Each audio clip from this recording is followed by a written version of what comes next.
जय श्री सीताराम। अमावस्या के ऊपर मैं कई बार वीडियोस बना चुका हूँ। अमावस्या में किसी बच्चे का जन्म होता है तो उसके लिए डरा जाता है, परेशान हुआ जाता है। इस पर भी मैं, इस भ्रांति को भी मैं कई बार दूर कर चुका हूँ। इवन मैं यहाँ तक कह चुका हूँ कि मेरा खुद का जन्म जो है वो अमावस्या का है। कई कई समय से मैं इस भ्रांति को दूर करते आ रहा हूँ कि अमावस्या खराब होती है। हाँ, चंद्र महाराज के पास बल नहीं होता है, मैं इस बात को मानता हूँ, लेकिन कहीं ना कहीं अमावस्या हम सभी के लिए कुछ उपहार भी लेकर के आती है। अमावस्या हम सभी के लिए कुछ ऐसी अपॉर्चुनिटी लेकर के आती है जिसमें यदि कहीं हम किसी विशेष प्रकार के उपाय करें तो हमें बहुत अच्छे फल देखने को मिलते हैं। हमारे जीवन की अलग अलग समस्याओं में कमी, दूरी देखने को मिलती है। तो इसी प्रकार से एक और उपाय, एक और महत्वपूर्ण जानकारी के साथ, बहुत ज़्यादा एक आप सभी के लाभदायक जानकारी के साथ मैं आज फिर आपके समक्ष उपस्थित हुआ हूँ, और वो है अमावस्या की जानकारी। अमावस्या जब भी आती है डरने का बात नहीं है। हाँ, बिल्कुल डरने की कोई ज़रूरत ही नहीं है। अमावस्या को लेकर काली अमावस्या है, चुड़ैलें आती हैं वगैरह वगैरह, मत डरो, बिल्कुल परेशान होने की बात नहीं है। जब भी अमावस्या आए तो खुश हो जाओ। खुश इसलिए हो जाओ क्योंकि ये आपके साथ अपॉर्चुनिटी, अपने साथ अपॉर्चुनिटी लेकर के आ रही है। देखिए, कौन व्यक्ति ऐसा है जो जिंदगी में पूरी तरह से सुखी है? चिंता सापिनी को नहीं खाया, को जग जागी न व्यापी माया। श्री रामचरितमानस की ये पंक्ति है। इसमें कहा है कि चिंता रूपी सापिन ने किसे नहीं खा लिया, और कौन ऐसा व्यक्ति जिसे माया व्यापी ना हो, बताओ मुझे। ये श्री रामचरितमानस की पंक्ति है, ये पूछा गया प्रश्न। कोई ऐसा व्यक्ति नहीं है जो परेशान ना हो। तो अपनी परेशानियों को कम करने के लिए, अपनी समस्याओं को कम करने के लिए वो अलग अलग प्रकार की हो सकती हूँ, मैं आपको अभी बताऊंगा। अमावस्या में विशेष उपाय भी करने चाहिए। देखिए, अलग अलग परेशानियों में मैं पहले शुरुआत करता हूँ। जैसे किसी प्रकार से पितरों को लेकर कोई समस्या है, जैसे जो हमारे घर में जो बड़े बूढ़े या फिर जो भी चले गए हैं घर के सदस्य, कहीं हमें लगता है कि उनका किसी प्रकार से जो तर्पण, श्राद्ध या जो कर्म है वो नहीं हो पाया, या किसी प्रकार से अकाल तौर पर मृत्यु हुई है,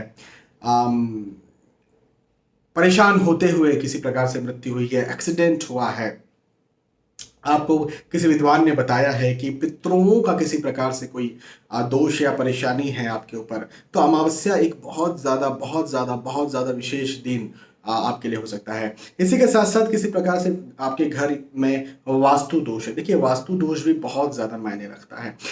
कई बार मैंने ये देखा है कि कुंडलियाँ जो हैं वो बहुत अच्छी है, कुंडलियों में बहुत अच्छे ग्रह प्लेसमेंट है, अच्छी महादशा चल रही है, सब कुछ ठीक ठाक है कुंडली में, लेकिन कहीं जा करके मैं जब वास्तु को देखता हूँ, जब मैं खोजबीन करता हूँ कि भाई कुंडली तो अच्छी है, इसके आधार पर तो ये जो शिकायत कर रहे हैं वो नहीं होना चाहिए, तो कहीं और मैं बाहरी बाधा को देखूँ। बाहरी बाधा जब मैं वास्तु पर जाता हूँ तो पाता हूँ कि वास्तु दोष भी कई प्रकार से प्रॉब्लम क्रिएट करते हैं। हालांकि मेरा कहना वैसे तो हमेशा ये बनता है कि वास्तु दोष है तो या तो घर को बदल लिया जाए, लेकिन हमेशा घर को बदलना पॉसिबल नहीं हो पाता है। तो फिर अमावस्या का उपाय भी जो है वो करना चाहिए। मन की शांति नहीं है, मन दुखी होता है, मन परेशान होता है, चिंता तनाव एंजाइटी बनी रहती है, डायलेमा दुविधा कंफ्यूजन बना रहता है, चाहे वो स्टूडेंट्स को हो, चाहे वो पढ़ाई लिखाई करने वाले बच्चों को हो, चाहे वो नौकरी व्यवसाय प्रोफेशनल्स को हो, चाहे घर परिवार की सामान्यतः बात करें तो घर परिवार में मतभेद, आर्ग्यूमेंट्स या माथापच्ची चलती रहती है। उसके लिए भी उपाय, अमावस्या का उपाय करना बहुत ज़्यादा जरूरी हो जाता है। शारीरिक तौर पर कहीं ना कहीं स्वास्थ्य की परेशानी है, शारीरिक तौर पर, मानसिक तौर पर किसी प्रकार से स्वास्थ्य तकलीफदायक है, अमावस्या का उपाय बहुत ज़्यादा अच्छा होगा। घर परिवार में मतभेद, आर्ग्यूमेंट्स चल रहे हैं, अमावस्या का उपाय बहुत अच्छा होगा। तो ओवरऑल अमावस्या का उपाय करना बहुत अच्छा होता है। अब इतनी देर मैंने बता तो दिया कि ये होता है, लेकिन अमावस्या के उपाय क्या होते हैं? तो मल्टीपल उपाय अमावस्या में हो सकते हैं। आप देखिए कि आप क्या क्या कर सकते हैं। मैं यहाँ पर आपको एक एक करके बता देता हूँ। स्पेशली सबसे पहला उपाय मैं आपसे कहूँगा जो कि बहुत ज़्यादा लाभदायक है। अमावस्या के दिन जो हम भोग बनाते हैं ना, भोग जो देवताओं को लगता है, पितरों को लगता है, तो एक थाली बनाते हैं हम, रोटी, दाल, चावल, सब्जी, खीर, पूड़ी वगैरह वगैरह जो भी है, व्यंजन बनाते हैं, स्वादिष्ट व्यंजन, और हम स्पेशली किसी किसी दिन में भोग लगाते हैं। तो जैसे श्राद्ध श्राद्ध पक्ष जब आते हैं, जब जो भोग लगता है, हाँ, उसी प्रकार का भोग हर अमावस्या आपको अपने घर में लगाना चाहिए। और आपके जो पितृ हैं, जो चले गए हैं अनफॉर्चुनेटली, उनकी फोटो यदि आपके पास है तो उनकी फोटो को सामने स्पेशली रख के उन्हें माला पहना करके उनके सामने वो भोग लगाना चाहिए। उनसे प्रार्थना करना चाहिए कि प्रभु आप ग्रहण करिए अमावस्या के दिन स्पेशली। इसी के साथ साथ गाय, कुत्ता की जो रोटी है अलग से निकालना चाहिए। कौवे, कौवे का भी बहुत ज़्यादा महत्व है हमारे शास्त्रों में। तो गाय, कुत्ता और कौवा, इनकी रोटी, रोटी या फिर कहूँ व्यंजन, ठीक है, बहुत सारी थाली पूरी आप नहीं निकाल सकते, कोई बात नहीं, एक रोटी में अलग अलग व्यंजन जो है रख दिया, रोटी को रोल कर दिया, किसी प्रकार से आप गाय को या कुत्ते को और कौवे के लिए जो है वो निकाल सकते हैं। चींटियों के लिए निकाला जा सकता है ये व्यंजन, थोड़ा थोड़ा आप जो है टुकड़े कर करके, जहाँ चींटियां दिखती हैं, मिलती हैं, वहां पर जा करके आप रख सकते हैं। तो ये उपाय करना बहुत ज्यादा बहुत ज्यादा बहुत ज्यादा लाभकारी होगा, खास तौर पर अमावस्या के दिन। हाँ, अमावस्या के दिन करिए। तो एक तो मैंने ये बता दिया। दूसरा उपाय ये है कि जो वृद्ध हैं, हाँ, उनकी सेवा करना, खास तौर पर अपने घर के जो वृद्ध हैं उनकी तो सेवा करना ही चाहिए, पहली बात है। लेकिन जो वृद्धाश्रम होते हैं, वहां पर पुरुष या स्त्री जो भी वृद्ध हैं, वहां जाकर के उन्हें कुछ गिफ्ट देना। अब ठीक है, अब बहुत सारे लोग हो सकते हैं तो आपको लगे कि हम क्या गिफ्ट दें, हाँ, या कोई महंगे महंगे गिफ्ट दें। कोई ज़रूरी नहीं है महंगे गिफ्ट देना, आप छोटे छोटे बहुत सस्ते सस्ते भी बहुत सारे गिफ्ट हो सकते हैं। थोड़ा थोड़ा दिमाग लगाइएगा, सोचिएगा, आप दे सकते हैं।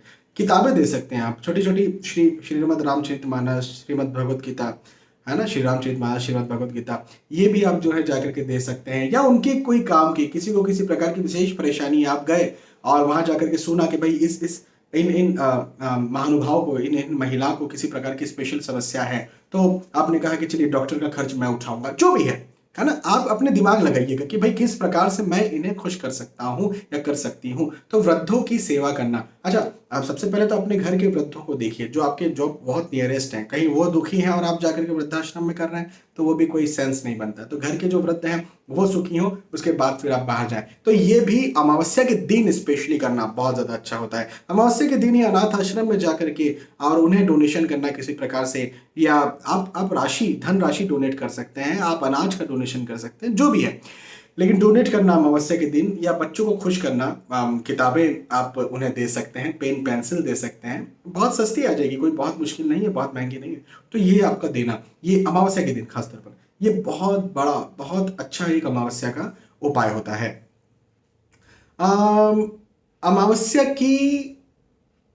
के दिन में सुबह के वक्त और शाम होने से पहले, मतलब सूर्यास्त के वक्त हो, बोल सकते हैं रात होने से पहले, या अंधेरा, बहुत ज्यादा अंधेरा हो जाए उसके पहले, पीपल के पेड़ पर जाकर के, पीपल के पेड़ को दिया लगाना, दिया लगाना, और वहां पर जाकर के उन्हें या तो आप जो है वो शक्कर या फिर शहद, जो मीठी वस्तुएं हो सकती है, गन्ने का जूस, है ना, गन्ने का रस जो होता है, वो जो मीठी वस्तुएं होती हैं, नहीं कुछ मिलता है तो गुड़, है ना, ये आप वहां पर रख के आए और दिया भी वहां पर लगा करके आए। कुछ राशि रख सकते हैं तो रख दीजिए, धन राशि, सिक्का वगैरह रख सकते हैं आप। तो पीपल के पेड़ पे आप रखाएं, किसी और को मिल जाए तो वो भी ले जाए बाद में, कोई दिक्कत नहीं, लेकिन ये करना। तो अमावस्या के दिन पीपल के पेड़ की सेवा करना है, पीपल के पेड़ को दिया लगाना भी बहुत ज़्यादा अच्छा होता है, बहुत ज़्यादा महत्वपूर्ण माना जाता है। अमावस्या के दिन हनुमान जी के मंदिर जाना, अच्छा, खासतौर पर शाम के वक्त, शाम मतलब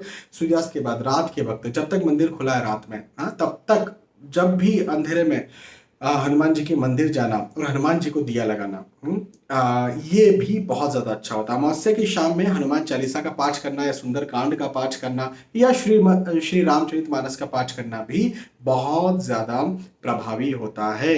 तो अमावस्या का ये बहुत अच्छा उपाय है। अच्छा, जो चींटियाँ होती हैं, है ना, चींटे मकोड़े जो होते हैं, उन्हें जो काले तिल हों वो उन्हें डालना, शक्कर डालना या काले तिल डालना भी बहुत ज्यादा अच्छा।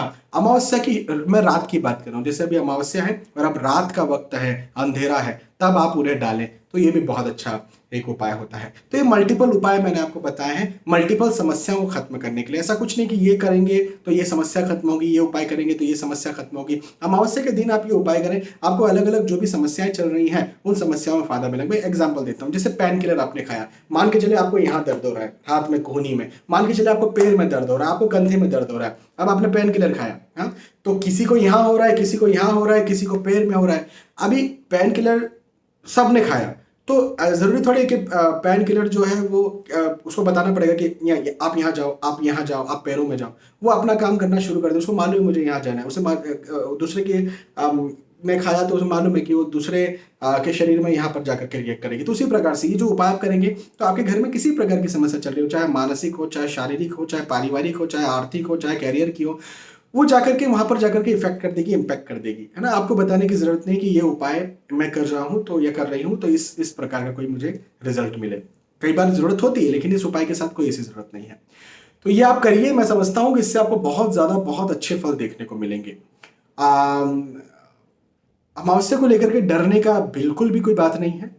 मैं बार बार इसीलिए कहते रहता हूँ क्योंकि बहुत सारे ऐसे वीडियोस आपको मिलेंगे, काली रात अमावस्या की चुड़ैल लाएगी और वगैरह वगैरह वगैरह वगैरह, कोई दिक्कतें होंगी, कोई चिंता की बात नहीं है। इतने अच्छे अच्छे उपाय यदि आप करते हैं तो जो प्रॉब्लम्स है वो भी ठीक हो जाएंगी। ठीक है, बहुत बहुत धन्यवाद। आप मेरे साथ जुड़े, और यदि आपने पूरा वीडियो देखा तो बड़े भाग्यशाली हैं आप, क्योंकि आप ये उपाय करने की सोच रहे हैं, आपको अच्छा लग रहा है देखना, और आप कर लेंगे उपाय तो और ज्यादा भाग्यशाली हो जाएंगे। बहुत बहुत धन्यवाद। फिर आने वाले वीडियोस मिलते हैं, तब तक के लिए आज के वीडियो आपसे विदा चाहता हूँ। जय श्री सीताराम।